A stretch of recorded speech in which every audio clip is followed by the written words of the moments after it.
ভাইজান লেবু দাম কেমন? ভাই লেবুর দাম একটু মোটামুটি বেশি। এটা কি রোজার জন্য নাকি এমনিতেই সিজনের জন্য? বাগানে মাল কম। আচ্ছা আচ্ছা, সিজনটা মানে এখনো লেবুর সিজন না, তার কারণে দাম বেশি। রোজার কারণে তেমন দাম বাড়ে নাই। সিজন কম আর আনসিজন। আচ্ছা, আচ্ছা। দোকানে কম, বাগানে মাল নাই। দাম কেমন, কোনটার কেমন দাম? এটা কত করে? এটা আপনার 12 টাকা পিস বিক্রি হইতেছে, 12 টাকা পিস। 12 টাকা পিস পাইকারি। আচ্ছা, আর এটা আপনার 10 টাকা। এটা 10 টাকা পিস পাইকারি। ওগুলো কি একই দাম? এগুলো ওইটা আপনার পিস 12 টাকা, এটা একই দাম না? দাম কি কমবে না এরকমই? কয়েকটা রোজা গেলে দামটা একটু কমতে পারে। আচ্ছা, একটু বৃষ্টি হলে কমবে না? বৃষ্টি হলে মানে ধরবো বেশি।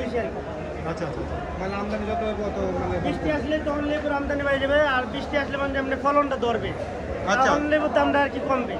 মানে রোজা উপলক্ষে দাম বাড়ে না এটা? না না, রোজা উপলক্ষে আচ্ছা, দাম আচ্ছা। বাড়ে না।